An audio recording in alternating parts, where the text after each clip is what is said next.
चलो सब तैयार हो, अपना अपना कॉपी पेन निकाल लो।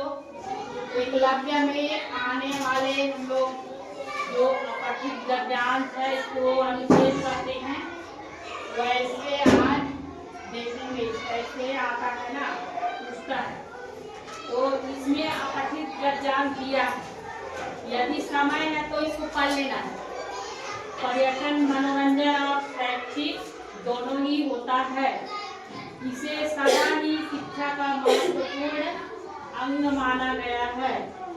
यूरोप में किसी नवयुवक को तभी पूर्ण शिक्षित माना जाता है जब वह यूरोप के बहुत से देशों में भ्रमण कर चुका हो। प्राचीन भारत में भी हमारे ऋषि पर्यटन के महान मूल्य को समझते थे। उन्होंने इसे सबका पवित्र कर्म बना दिया कि वे भारत के विभिन्न भागों में स्थित तीर्थ स्थानों में घूमे। इससे भारतीय में एकता की भावना प्रोत्साहन मिला। भावना को प्रोत्साहन मिला। अब प्रश्न पहला है, यदि कोई वास्तविक शिक्षा पाना चाहता है तो उसके लिए खाली स्थान करना महत्वपूर्ण है। इसमें ऑप्शन दिया है अध्ययन, कार्य, पर्यटन, ध्यान, है ना।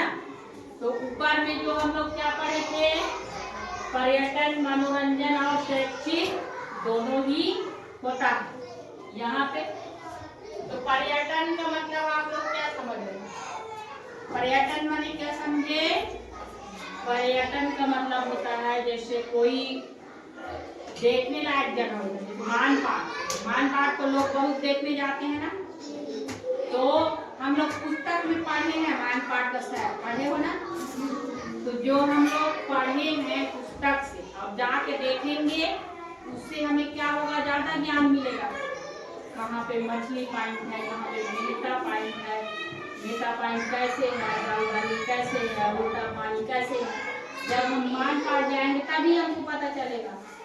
देखेंगे तो हमारे मन में बैठ जाएगा, पढ़ेंगे तो पढ़े रहेंगे, 2 दिन में भूल जाएंगे। तो यहाँ पे प्रश्न में जो है वास्तविक शिक्षा पाना। वास्तविक अरे जो मानपाट जाएगा वो एक बार वहाँ देख के आएगा, वहाँ का नजारा को तो नहीं भूलेगा, वही वास्तविक शिक्षा है। तो इसके लिए ऑप्शन दिया है पर्यटन, और हमारा यहाँ पर्यटन आ रहा है। कौन सा नंबर सही होगा? C number. ठीक। अब प्रश्न दूसरा में पूछा है, निम्नलिखित में से कौन सा शब्द मनोरंजन का समानार्थी है? समानार्थी माने क्या समझते हो आप लोग? समानार्थी मतलब उसी का अर्थ, उसी का दूसरा नाम। जैसे पानी को जल भी कहते हैं, नीर भी कहते हैं। उसी प्रकार यहाँ पे किसका समानार्थी खोजना है? मनोरंजक। तो मनोरंजक का समानार्थी कौन होगा? यहाँ मनोरंजक शब्द तो आया है इस गद्यांश में, अनुच्छेद में। तो यहाँ पे हमारा ऑप्शन क्या दिया है? शैक्षिक, पठनावन, थकाने वाला और दृश्य अवलोकन। तो यहाँ पे मनभावन की क्या होगा? मनोरंजक का दूसरा नाम। मनोरंजक माने अच्छा लगने वाला, मन भावन माने भी मन को अच्छा लगने वाला। मनोरंजक का मतलब हुआ मन को आनंद देने वाला, और मन भावक का मतलब क्या हुआ? मन को भाने वाला माने अच्छा लगने वाला, दोनों का एक ही अर्थ है। तो यहाँ पे कौन सा नंबर होगा? 3 नंबर, मन भावन। तीसरा प्रश्न है, खाली स्थानों की यात्रा करना प्राचीन भारत में पवित्र समझा जाता था। इसका ऑप्शन नीचे लिखी हुई, जगह नहीं था तो। ए में है प्रशिक्षण, बी में तीर्थ, और सी में शहरी और डी में व्यापारिक। तो खाली स्थानों का यात्रा करना, कहाँ कहाँ हम यात्रा करते हैं जो पवित्र माना जाता है। जैसे अभी सावन में लोग बैजनाथ धाम जाते हैं, रात्रि की उतरगढ़ जाएंगे, अम्बे टिकरा जाएंगे। तो ऐसे स्थान को क्या कहते हैं? तीर्थ। ऐसे स्थान को क्या कहते हैं? तो यहाँ पे क्या होगा? तीर्थ स्थानों की यात्रा करना पवित्र समझा जाता है ना? ये समझ में आया? अब चौथा प्रश्न है, लोग यदि अधिक खाली स्थान करें तो उन्हें दूसरों के साथ एकता अनुभव होता है। इसका ऑप्शन क्या है? पर्यटन, बातचीत, खेल, प्रश्न। तो क्या हो सकता है इसका? पर्यटन माने घूमना। तो पर्यटन जाएं तो भी उनमें ग्रुप बनाते हैं, चलिए कल अम्बे टिकरा जाएंगे, परसों अम्बे टिकरा जाएंगे, फिर गाड़ी व्यवस्था करेंगे, है ना?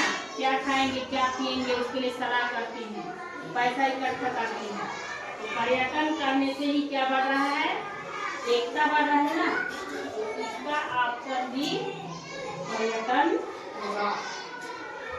तुम लोग बातचीत कर रहे हो, इससे एकता थोड़ी बढ़ रहा है, इधर हल्ला कर रहे हैं। साथ में उसको मिलकर पढ़ते कि साथ में कहीं घूमने जाते, किसी के घर जाते तो एकता बढ़ता है ना? लेकिन बातचीत तो दिन भर कर रहे हो, थोड़ी बढ़ रहा है। खेल रहे हो तो भी नहीं बढ़ रहा है।